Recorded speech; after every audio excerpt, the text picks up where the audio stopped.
Welcome to The Shift Show with Adriana Bucci. Join me every week to learn all about narcissistic abuse recovery, healing from physical and emotional pain after the abuse, and everything else to do with toxic people and how they affect your physical, emotional, and mental health. And no, you are not the crazy one. Thank you so much for tuning in to today's episode. Let's get right to it. Welcome to episode number 15 of The Shift Show. I'm super excited for this interview. It's with Katelyn Michals. She is my coach. She's amazing. She has her own Mind Body Mastery podcast where she talks all about TMS and the mind body connection, and the Soul Level Mentors podcast. She's a licensed acupuncturist, herbalist, nutritionist, Serpa trained mind body practitioner, and chronic pain survivor. She also is one of the lead coaches within Pioneer You and is working with a team of visionaries who are helping companies, entrepreneurs, and conscious businesses monetize and expand their big visions. I hope you enjoyed this episode. It's so great. She talks all about her chronic pain journey and how she managed to free herself from her symptoms. Enjoy. Hey, Katelyn. Thanks so much for being on my podcast. Hey, Adriana. So happy to be here. Awesome. Tell us a bit about yourself and your TMS journey and your whole, whatever you feel like sharing about your chronic pain situation. Yeah, it's interesting. It's when you tell your story, many times over the years, it evolves and you kind of start in different places. So, and I think most people who have gone through a chronic pain journey or a chronic symptom journey of any kind realize that their journey started way in the beginning. It started way, in your very early years. So looking back, I feel like my first symptoms were when I was all of 4 years old, and I had chronic UTIs and chronic bladder issues as a 4 and 5-year-old. Wow. And that led to a lot of anxiety as a kid. I had little mini accidents because I couldn't, my bladder pain was so strong. And so that was kind of the early years. But growing up, I had a whole lot of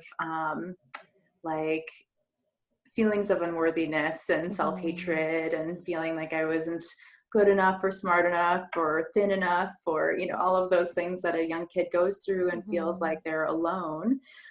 So that was kind of my adolescence. And then into my teen years, that developed into, more anxiety, depression. I was very much a wallflower and just terrified of rejection. And I was a perfectionist and all those things. And it didn't translate into really deep chronic pain symptoms until I was 23 years old. And I was in acupuncture school and I had thrown my back out for the first time. And I remember it was so interesting because a few weeks, if not less, maybe a few days before I threw it out for the first time, I was in a class at acupuncture school, and we were talking about chronic pain. And the teacher, she's like, okay, who in here has experienced chronic pain? And I was 23 at the time, and I was the only person that didn't raise my hand. Every single person, it was a class of maybe 25, and every single person, they were all older. I was the youngest one there. But everybody raised their hand, and I was like, oh, that's interesting. I've never experienced chronic pain. This is such an eye-opening moment for me. And it was maybe a week later or two that I was lifting an air conditioner unit out of my window and heard a pop, fell to the ground. Oh, no. And that started the next 8 years of chronic lower back pain on my right side. And it was varying degrees of pain. For a while there, it was 2 years of constant 7 out of 10 to 9 out of 10 pain in my lower right back, to the point where it prevented me from living life. There was a lot of school that I missed. There was a lot of work that I missed. I had to quit one of my jobs because I couldn't do the work needed because I was in so much pain all the time. And at this time it was okay, what was going on in my life? I was going to acupuncture school, starting a new career. I had just gotten laid off from another job, so that was happening. I was very financially unstable at the time, and so, you know, that like feeling unsupported kind of theme was running throughout my life. Um, and the morning that I lifted that air conditioner unit, my husband and I got into a huge argument. I was crying, like Aw. all of these things like kind of culminated, and it was just kind of the perfect storm that led to like a really long relationship with chronic pain and symptoms. The back pain was the most prevalent thing, and then in 2013, that was 2009 that started. 2013, I also had a fall in the ice where I was Oh. walking through a park and I just like stepped and my feet went out under Oh. me and I landed on my hip as hard as I possibly could have. Ouch. Went to the doctor. They found out that I had torn labrums in both hips. Oh.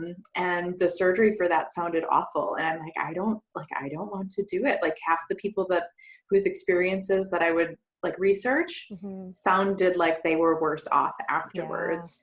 And so I just was terrified of that. I was terrified of my pain. I was terrified that every step I took was making my hips worse. I thought that every step I took was making my back worse.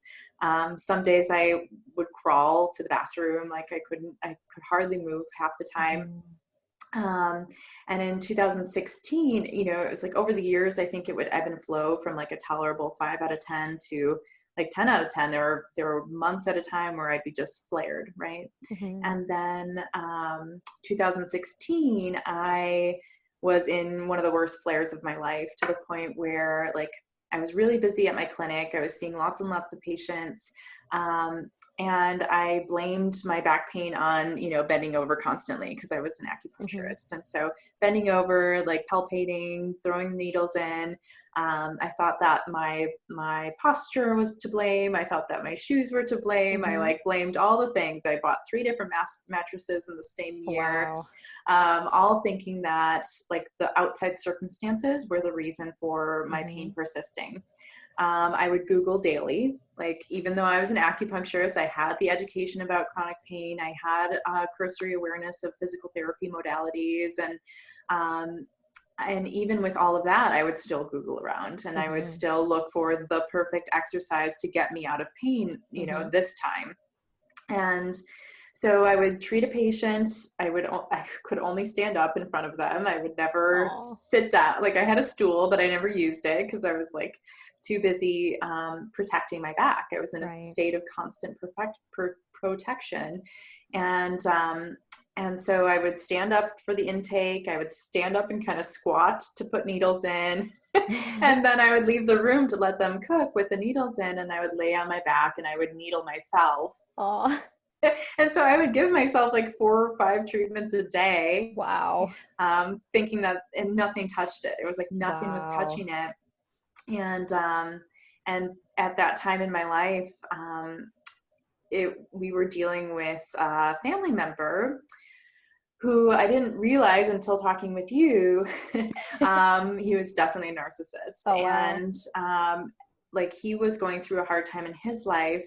And he was really in such a rough place that he was making my husband and my life like a living nightmare. Like Oh, he was wow. threatening violence, threatening to kill my dog, Oh my threatening gosh. to like send nude photos of my sister to, you know, it was just like this Crazy.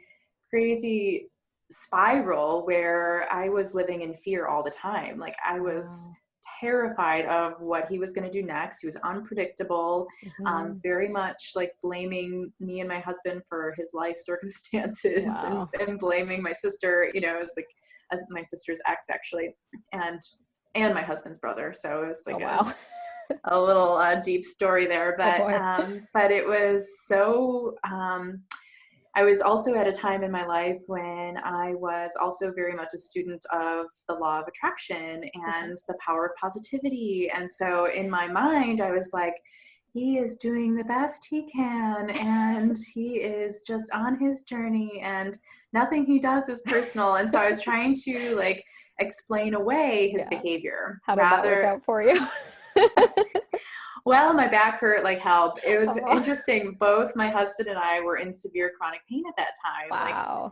And we did not tie the two together, at the Hmm. time. We didn't know any better. And so I was going to PT, my husband was going to PT. It was like this big, long, like trying to fix the stress of my life through physical means, Hmm. and I didn't realize that my pain was attached to the stress in my life. Right. And so my husband and I, we wouldn't sit on the couches because those hurt. So we'd both lay on the floor with our feet up on the couches and a yoga block under our Oh, butts. wow. So romantic. Oh my God, it was hilarious. And we would like switch mattresses every couple of weeks. It was Wow. wild. Um, and so one day I was Googling around for yet another magical PT exercise that I could implement.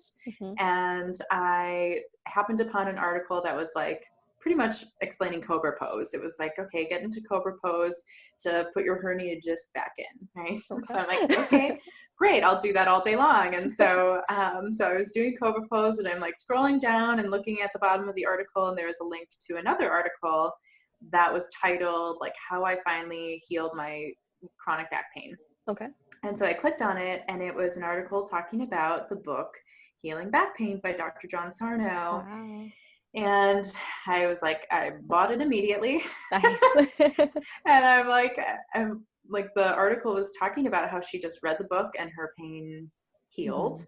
And so I bought the book, and before I read the book, I was like looking at all the Amazon reviews and seeing how so many people had this like Lazarus moment where they read it Hmm. and their pain all went away. And I was like, oh my God, like, all right, like I'll listen to what he has to say. Hmm. And I don't know what I expected. I think I expected like nutrition recommendations. I Yeah. expected like all this like physical stuff. That's kind of Yeah. what you would normally get in a heal your pain kind of book. Exactly. Something outside of yourself. Yes. And so when I started listening, I was like, oh, like, and I would highly recommend if you're suffering with back pain to listen to the audio version of Healing Back Hmm. Pain, because it's narrated by Dr. John Sarno himself. And there's something about his voice and his conviction and Hmm. his his like just 100% confidence in his message Hmm. that sort of kind of seeped into my consciousness. And I only was like probably halfway through the book by the end of the first day. And the next morning I woke up and my pain was, if not completely gone, almost completely gone. And Wow. it had been sitting at an 8 for, however many months. Wow. And and all it took was like, him telling me your unconscious rage is the reason for your pain. A herniated disc couldn't in a million years produce the kind of pain that you're experiencing. And I was like, oh, okay, like, all right, I believe Hmm. you. Like, I've always been a very trusting person, Hmm. and like I believe whatever anybody tells me until I'm proven otherwise. Hmm. I kind of like that about myself. Yeah, that's awesome. um, I'm not a skeptic. Like, I am just open. And so I think that was a good starting ground for me to have what was essentially a book cure. Like, That's I amazing. I did have a book cure, and so then I got like wildly passionate about it, and just started telling everyone. Yeah, that's so awesome. So when you found out about all this and you got the book cure and your pain was gone pretty much almost, did that change like how you treated your patients? 100%. It was like I knew immediately like that I needed to change the way that I approached my care for my patients. It was my moral obligation to tell them Hmm. about this, and to tell them that, like, even though they had so many findings on their MRI, or even though they had a diagnosis of fibromyalgia, or even though they had, such and such a label slapped on their pain, that they had the power within them to heal. And it was a learning process of figuring out how to communicate that with them, because, like, as not everyone is wildly open to it. No. And so I basically would just send them home with the book. Like, I would Oh, send them nice. home with the book, and I would be like, I bought several copies of the book. I bought Wow. about 10 copies, and just would, lend them out to patients one at a time. And, some people would come back and say like, oh my God, I can't believe it. I read myself on every page, and they started to heal. Right. Wow. But then there were other patients who came in, they handed me the book and they were like, this is quackery, and Yeah. I'm offended. Right. Yeah. And so, so it was like a kind of learning like the types of people that would be open to it, because Yeah. it is kind of like, even though it's not the book itself or any of the mind body knowledge, it's not telling you that it's all in your head, but people hear it that way. Hmm. People hear the message that your pain is more emotional and mentally rooted, and Right. they think that that means that they are somehow mentally unfit, or that Right. they are the exception, when Yeah. it's in fact like, no, every single one of us has mental and emotional roots to our pain. Like, there's Hmm. just no exception to that rule. um, and so knowing that it's universal, I think, is a really important thing. And so I Hmm. started framing it in a different way. And I would be like, listen, like, this is something that we all have. The only reason I'm telling you about this is because I am dealing with it myself. I've dealt Hmm. with it myself, and I am now pain free. And this is after 8 years of being in chronic states of varying Yeah. degrees. And so, the people who were open to it were wildly open, and they Hmm. were they were the ones that healed. And most of my patients, I had spent the last 8 or so years building a really strong relationship with them. So Hmm. I would say that most of them were receptive to it, which was helpful. But when you're first talking to a stranger about it, that can be a different story, Yeah. where they're like, well, I don't know. I think that might have worked for you, but it doesn't work for me. Hmm. So I saw things like fibromyalgia, CRPS, um, like even rheumatoid arthritis and other autoimmune conditions, Hmm. lupus, um, and then also chronic pain anywhere in the body. Right. So chronic neck symptoms, chronic lower back pain, like I saw all of it starting to heal, which meant that I was starting to lose my patience, because I was Oh. like, good, like, you're graduated, Yeah. go, like, you're done, like, you don't Yeah. need this as maintenance anymore. You never Exactly. needed it.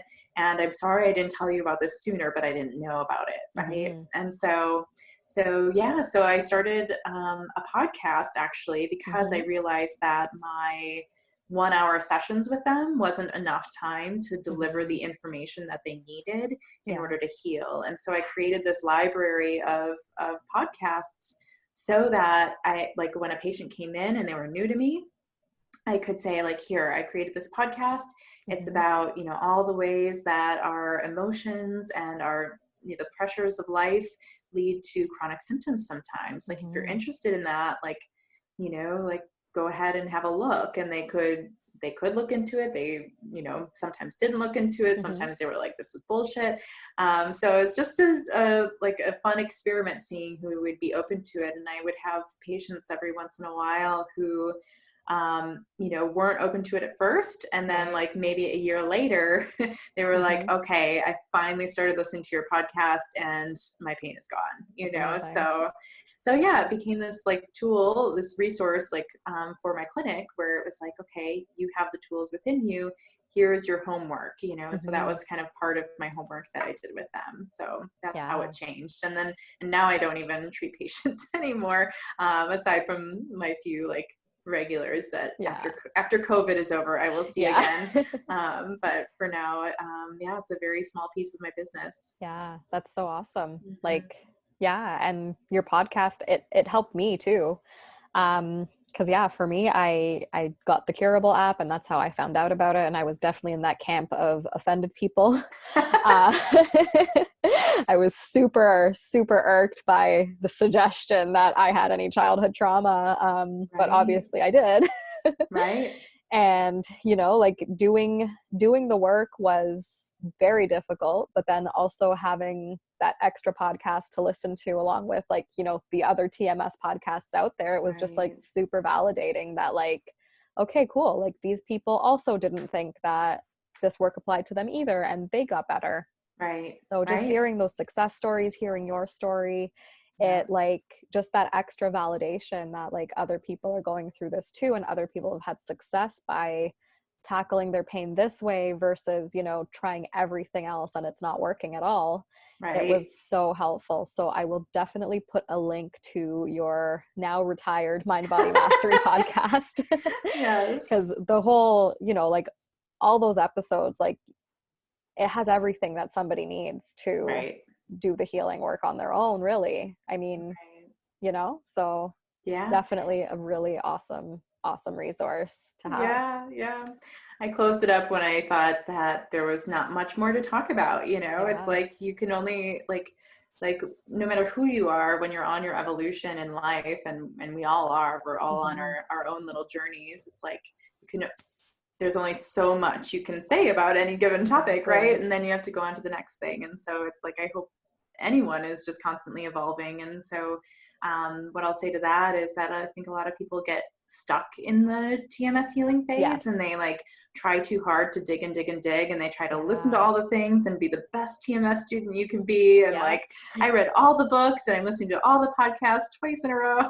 Yep. It's like that can be a little detrimental as well. Definitely. Like Yeah, TMSing let's over talk about that. TMS. Yeah. Yeah, Yeah, it's because I like think so many people have that issue and right. it kind of keeps you stuck in your pain. So you'll have like a little bit of improvement and then you're in this research mode where you're just Yeah. constantly researching. Right. And that means that you're in your thinking mind instead of in your feeling, like in your heart, you know? Right. And it's like the feeling is where we make progress. Hmm. When we're constantly like thinking about things logically and rationally and trying to math it all out in our minds, we can really like kind of hold ourselves back from what we really need to do, which is like actually sit with it, like Hmm. actually sit with the feeling, actually sit with the emotion, like get wildly curious about it. Hmm. And that helps you kind of step out of fear, you know, as well, which is Right. so important. Yeah. So Do you have any like life hacks on how to go from that thinking mind into the feeling mind, or is it just kind of like a trial and error thing? yeah, so I mean, it's like a constant process. I feel like everyone is constantly like kind of trying to balance the two, because you know Hmm. sometimes you have to activate your mental body and you have to go into thinking mode and you have to think about it rationally.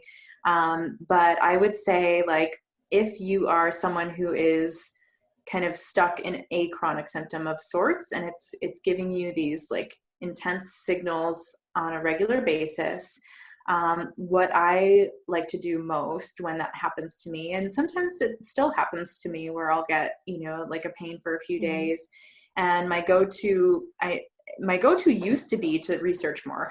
Hmm. My go-to used to be to try and think it away and try, you know, it's like there's even a TMS book called Think Away Your Pain, and I think that's um, you know, like only helpful to a certain degree. It's Yeah. like you really have to kind of feel Feel away, your way. Yeah. you know, feel your way through it and not feel it away at all. Just feel your way through it, right? Hmm. And then it'll move through you. So if I find myself in a state of pain, what I'll do is I will sit with it. I will close my eyes and I will kind of put my awareness on it. So it's almost like a somatic tracking type thing that I like to do Hmm. most, where I'll imagine that the pain is like, you know, a certain surface area. It's like, you know, yay big, and Hmm. there's a little version of me standing on the edge of it. Hmm. And so it's like I imagine that I'm kind of diving into it with my awareness and just sort of seeing what's around there, exploring it, being really curious about it, and ask like almost having a dialogue with it, like Hmm. you know, and asking it curious questions like, okay, what are you trying to tell me, like what gifts do you have for me today, Hmm. and what do I need to make you feel safe, you know, Hmm. because it's usually just a part of us that is currently feeling unsafe, and Yeah. that's why, you know, it flares up, or you know, that's why our muscles tense up, because Hmm. our brain is like, nope, unsafe, like let's Yeah. tense things up and make them unable to move towards this danger. And Exactly. so, you know, it's like getting curious, like diving into it somatically, but then also like asking yourself, okay, what does my brain perhaps see as dangerous out there, Hmm. that I can just look at and see, like, okay, am I actually safe? You know, Hmm. and 9 times out of 10, like 9.9 times out of 10, the answer is yes, you Hmm. know, unless you're actually in the jungle and being chased Yeah, by tigers. exactly. Yeah, no, for sure. And it's the repressed emotions that our brains are subconsciously terrified of. And that doesn't mean that you had to have a horribly traumatic childhood. It could just, it could happen for any reasons, but it's like a learned belief system from childhood that emotions are dangerous. Right. And Right. ultimately that's what the pain is. It's a danger signal Right. towards the emotions, but we don't even know about it because they've been repressed. Right. Absolutely. Yeah. Yeah. I was raised in a very nice family. Like my parents were wonderful people. Um, but anger wasn't allowed in our house. Like Right. I never saw my dad angry. I never saw my mom angry. When I did, it was like the worst thing ever. It was like I Mm-hmm. could probably count on one hand the amount of times that I've seen my dad angry, even to this Wow. day.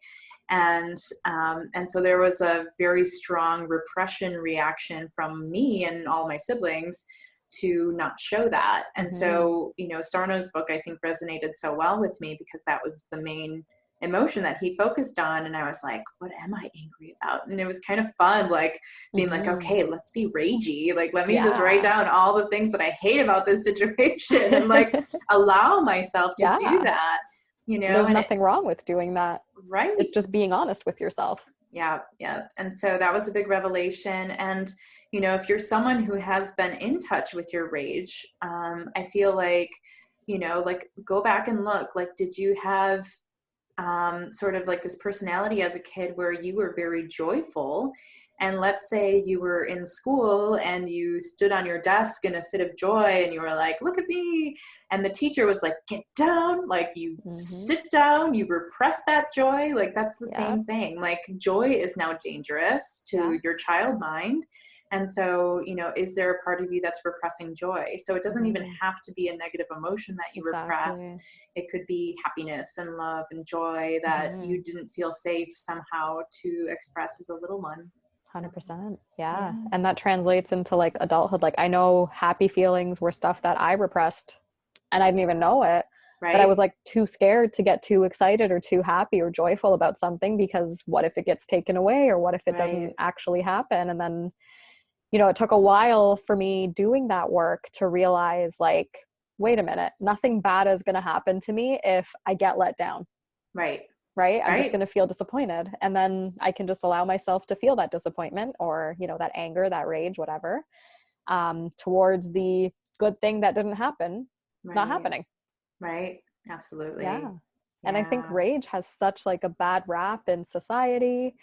Because when we think of rage, like Sarno does definitely call it repressed rage, and it just sounds like such a harsh word. But I mean, Right, rage is a very harsh feeling to feel. right. And there's Yeah, like like people do bad things in fits of rage, but the difference between doing this work is you're not actually doing something about those emotions. You're just allowing yourself to have them, which I think right, is the biggest problem in society, where we just don't allow people to be angry about stuff or any kind of right. feeling about anything. Right. Yeah. It's like allowing yourself to fantasize about terrible things sounds like a terrible thing to do. Like, Yeah. especially for those who are like law of attraction minded, where you're like, if Mm-hmm. I think about it, it's going to come into Yeah. my life. And so you get all neurotic about like not wanting to think any negative thoughts, Mm-hmm.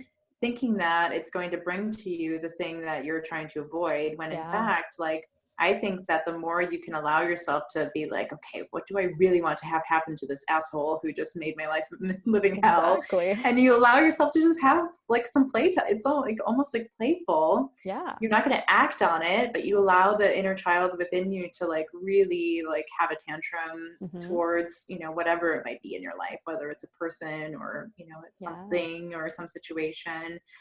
It's not bad to have those moments. Mm-hmm. And that's why journaling is such a like a nice tool, because you can have it in a safe space and you can burn it Mm-hmm. later so nobody finds it. And Exactly. And you can say whatever you want. yes, yes, Yeah. And that's what I like. I don't like, I hate to say it, but I hate that about the law of attraction, where it like puts people in this whole loop of like, okay, I cannot think of bad things. And like the brain works in funny ways where if you tell the brain not to think about something, you're going to think about it. And then yes, you're just in this cycle of like, okay, so I'm attracting bad things to happen and I'm ruining my own life. But really, yes. it's okay to feel bad. Right. Because then you make Right. space for the good stuff. Like you can't just love and light all over everything and expect, Nope. that's further repression. It doesn't work. Right. Right. I know. And so many people who are like, who have that love and light all the time mentality, it's like they don't realize that, like as I always say, they're like gazing up at the sun, trying to enjoy the light and be the light, yet they don't realize they're standing in a pile of horse shit. Yeah. And going blind. And going blind. Yes. And so, yeah, I say, like, I mean, if the law of attraction were true to the point where what you think about comes into your life, I've said this to you, I would be a billionaire Yep. in jail and dead. Yeah, exactly. Because those are the things Me that I too. thought about for a long time, Yeah. because like, and Yeah. it's like most of the time our happy thoughts and our negative thoughts just sort of balance each other out to Yeah. lead us to the status quo. So it's Exactly. like, and none of the things you fear are going to happen to you. And if they do, it's like when you're in that moment, it's not going to seem nearly as Yeah. like as big of a catastrophe as when you're thinking about it. So Exactly. it's the anticipation that's more scary than anything. Yes.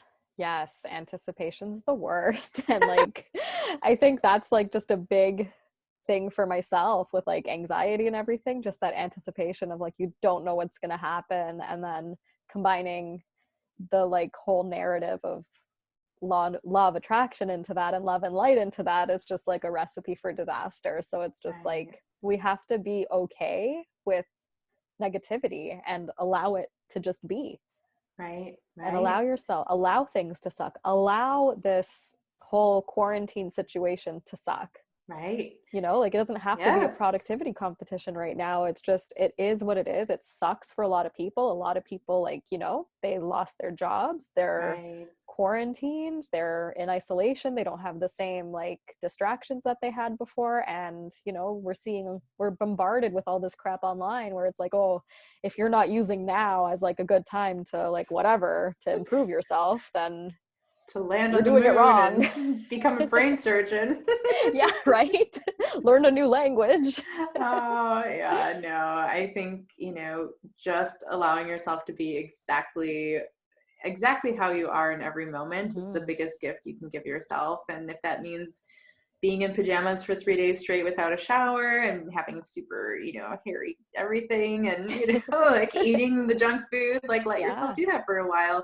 And the more you allow yourself to do those things without judgment, that's like the Mm-hmm. key. The less those things have appeal. It's Mm-hmm. it's when you judge yourself for those things that you start to like get into those loops of remaining there. Yeah. Whereas like your mind and body are super smart. If you just love yourself anyway throughout the whole, like whatever you're doing, it'll Mm-hmm. stop any behavior that you're judging yourself for, Absolutely. the moment you stop judging yourself for it. So Yeah.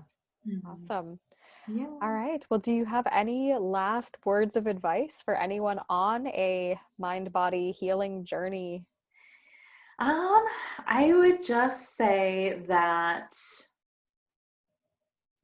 the best thing you can do is love every step of the way. Like love yourself every step of the way in a way that, like doesn't like I think a lot of people get into this loop of being hard on themselves when they're not Mm-hmm. journaling enough or meditating enough or, doing all these things that are supposed to be the things that get them out of their stuckness. Mm-hmm. But I say, like, stop all of that. Like, stop trying to heal, stop trying to be this perfect, mind body student, and get support if you need it. So many people, like are trying to go it alone. And especially now, it's like, part of the healing journey is also like connection, so Mm-hmm. connecting to another person that can be there for you, that can hold space for you, I think is super important. So, I know Adriana is an amazing coach, and I feel like, if people are in need, like Mm-hmm. they need to be reaching out and like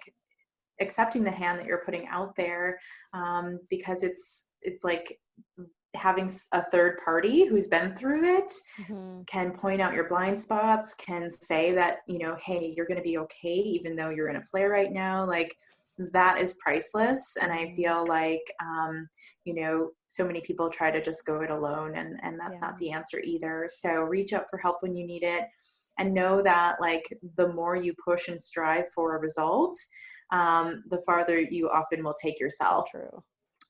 Because it's like that pushing and striving for perfection in your body or your mind or your mind body journey, leads to like thinking that you're failing every step of the way when results aren't Hmm. coming. So Yeah, just let yourself be exactly where you are, and I say reach out when you need a helping hand. definitely. Yeah. All right. Well, thank you so much Oh for my being on the gosh. podcast Oh, and thanks for sharing your having me. wisdom. Of Of course, course. anytime. Yay. Well, thank you All so right. much, Adriana, and we'll see you soon. See you soon. Okay. Bye. Bye.